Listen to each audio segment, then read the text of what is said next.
जय हिंद मेरे प्यारे दोस्तों। आज है 2 मार्च 2025 और आज के जितने भी महत्वपूर्ण करंट अफेयर्स होंगी और स्टैटिक जीके होंगी वो सभी हम इस वीडियो में डिस्कस करेंगे।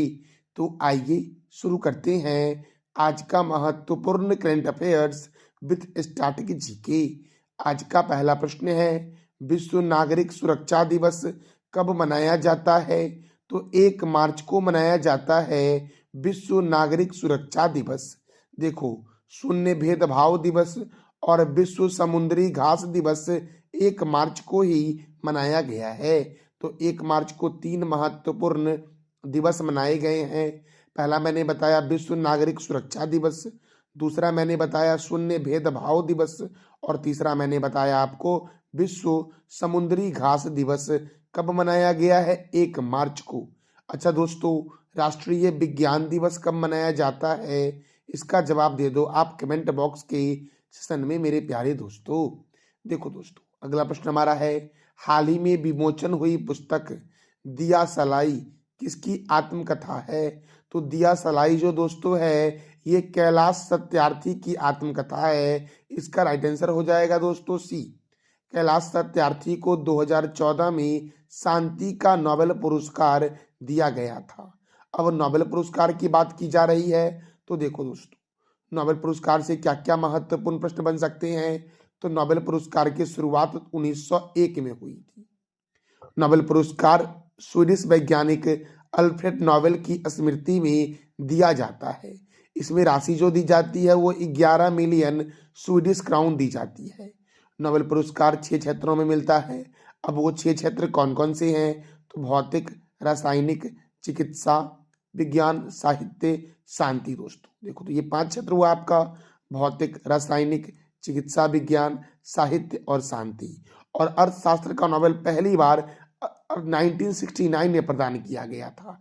दोस्तों अर्थशास्त्र को लेकर के नोबेल पुरस्कार 6 क्षेत्रों में दिया जाता है। अर्थात मेरे कहने का ये मतलब है कि जब नोबेल पुरस्कार की शुरुआत हुई थी उस समय नोबेल पुरस्कार 5 क्षेत्रों में दिया जाता था और पहली बार अर्थशास्त्र का नोबेल 1969 में दिया गया था।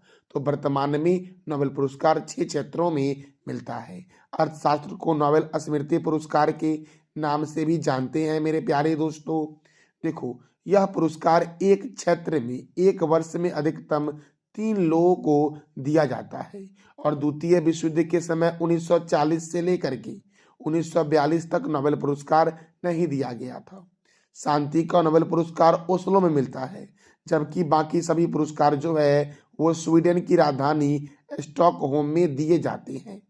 अब तक 2 बार मृत व्यक्ति को नोबेल पुरस्कार दिया गया है।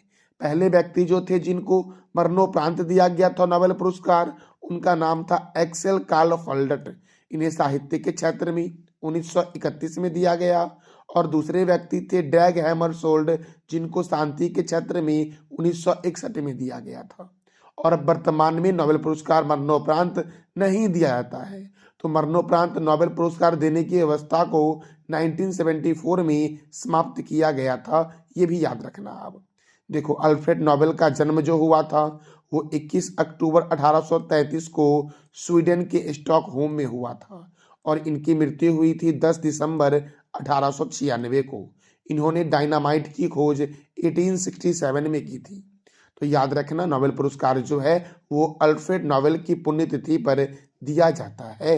अगला प्रश्न है, हाल ही में किस देश में स्थित ज्वालामुखी माउंट फेंटल में भारी मात्रा में मीथेन गैस का उत्सर्जन हुआ है? दोस्तों माउंट फेंटल ये किस देश में स्थित ज्वालामुखी है जिसमें मीथेन गैस का उत्सर्जन हुआ है? तो ये इथोपिया में है। अब इथोपिया की राजधानी क्या है? अदिस अबाबा। और इथोपिया की करेंसी क्या है? इथोपियन वीर है इथोपिया की करेंसी मेरे प्यारे दोस्तों। अब देखो, ज्वालामुखी से क्या क्या महत्वपूर्ण प्रश्न एग्जाम में बनते हैं। तो सर्वाधिक सक्रिय ज्वालामुखी जो दुनिया का है वो किलायू है, जो हवाई द्वीप पर स्थित है।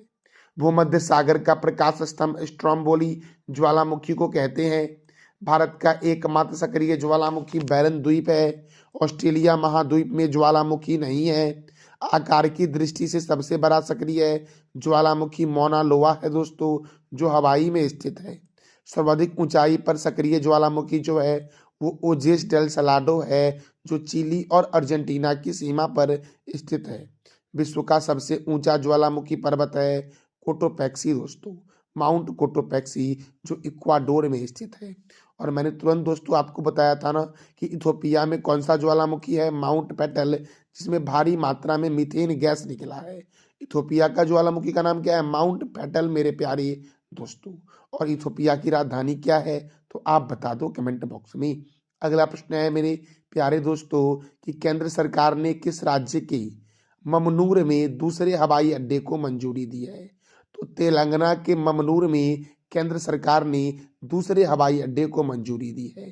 तेलंगाना में एक हवाई अड्डा है राजीव गांधी अंतर्राष्ट्रीय हवाई अड्डा, और ये तेलंगाना में जो दोस्तों ये कहाँ पर है, तो हैदराबाद में स्थित है राजीव गांधी अंतर्राष्ट्रीय हवाई अड्डा। और हैदराबाद से करीब 150 किलोमीटर की दूरी पर स्थित है ममनूर, जहां पर तेलंगाना का दूसरा हवाई अड्डा बनाया जाएगा। अब हवाई अड्डा के बारे में बात की जा रही है तो इंदिरा गांधी अंतर्राष्ट्रीय हवाई अड्डा नई दिल्ली में है। छत्रपति शिवाजी अंतर्राष्ट्रीय हवाई अड्डा मुंबई में है। नेताजी सुभाष चंद्र बोस अंतर्राष्ट्रीय हवाई अड्डा कोलकाता में है। अन्ना अंतर्राष्ट्रीय हवाई अड्डा चेन्नई। बाबा साहब अंबेडकर अंतर्राष्ट्रीय हवाई अड्डा नागपुर। सरदार वल्लभ भाई पटेल अंतर्राष्ट्रीय हवाई अड्डा अहमदाबाद। गोपीनाथ बारदोली अंतर्राष्ट्रीय हवाई अड्डा कहाँ है दोस्तों, तो गुवाहाटी में है। चौधरी चरण सिंह अंतर्राष्ट्रीय हवाई अड्डा लखनऊ। लाल बहादुर शास्त्री अंतर्राष्ट्रीय हवाई अड्डा वाराणसी में है। महर्षि वाल्मीकि अंतर्राष्ट्रीय हवाई अड्डा अयोध्या। गुरु रामदास जी अंतर्राष्ट्रीय हवाई अड्डा अमृतसर में है। शेख अल आलम अंतर्राष्ट्रीय हवाई अड्डा श्रीनगर में है। राजीव गांधी अंतर्राष्ट्रीय हवाई अड्डा हैदराबाद में है। वीर सावरकर अंतर्राष्ट्रीय हवाई अड्डा पोर्ट ब्लेयर में है मेरे प्यारे दोस्तों। केम्पेगौड़ा अंतर्राष्ट्रीय हवाई अड्डा बेंगलुरु। राजा भोज अंतर्राष्ट्रीय हवाई अड्डा भोपाल। देवी अहिल्याबाई होलकर अंतर्राष्ट्रीय हवाई अड्डा इंदौर में है मेरे प्यारे दोस्तों। अगला प्रश्न है भारतीय वायुसेना का अभ्यास डेजर्ट हंट 2025 का आयोजन कहाँ होगा, तो जोधपुर में होगा भारतीय वायुसेना का अभ्यास डेजर्ट हंट 2025 का आयोजन दोस्तों।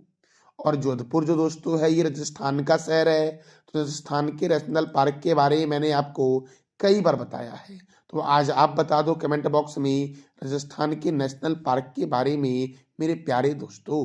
अब देखो वायुसेना दिवस मनाया जाता है 8 अक्टूबर को। भारतीय वायुसेना की स्थापना हुई थी 8 अक्टूबर 1932 को और इसका मुख्यालय है नई दिल्ली में। दोस्तों तीनों सेना का मुख्यालय नई दिल्ली में है। वायुसेना का आदर्श वाक्य है नभ अस्पृश्य दीप्तम। प्रथम अध्यक्ष थे वायुसेना के एयर मार्शल सुब्रतो मुखर्जी और वर्तमान में अध्यक्ष हैं अमरप्रीत सिंह। अच्छा दोस्तों सीडीएस कौन है, अर्थात चीफ ऑफ डिफेंस स्टाफ कौन है, तो अनिल चौहान है। नौसेना अध्यक्ष कौन है, दिनेश कुमार त्रिपाठी। और थल सेना अध्यक्ष हैं Upendra Dwivedi. Indian army day मनाया जाता है 15 जनवरी को और इंडियन नेवी डे मनाया जाता है 4 दिसंबर को और इंडियन एयरफोर्स डे मनाया जाता है 8 अक्टूबर को। इंडो तिब्बतन बॉर्डर पुलिस की स्थापना 1962 में हुई। सेंट्रल इंडस्ट्रियल सेक्रेटरी फोर्स की स्थापना 1969 में हुई मेरे प्यारे दोस्तों। 1969 में ही दोस्तों नील एंगस्ट्रॉम चंद्रमा पर पहली बार गए थे, अर्थात पहले व्यक्ति थे चंद्रमा पर जाने वाले नील एंगस्ट्रॉम, जो 1969 में ही गए थे और 1969 में इसरो की स्थापना हुई दोस्तों। हमारा अगला प्रश्न है हाल ही में C.DOT ने कहाँ 5G लैब का उद्घाटन किया है, तो गुवाहाटी विश्वविद्यालय में C.DOT के द्वारा 5G लैब का उद्घाटन किया गया है। अगला प्रश्न है किसे प्रधानमंत्री नरेंद्र मोदी का प्रिंसिपल सेक्रेटरी बनाया गया है, तो शक्तिकांत दास को प्रधानमंत्री नरेंद्र मोदी का प्रिंसिपल सेक्रेटरी बनाया गया है। अगला प्रश्न है हाल ही में किसने 14वां एशियाई चैंपियनशिप खिताब जीता है। दोस्तों याद रखना हाल ही में किसने 14वां एशियाई चैंपियनशिप का खिताब जीता है, तो पंकज आडवाणी ने जीता है दोस्तों। और युवा गोल्फर सौर्य भट्टाचार्य ने छत्तीसगढ़ ओपन खिताब जीता है, यह भी याद रखना दोस्तों आप।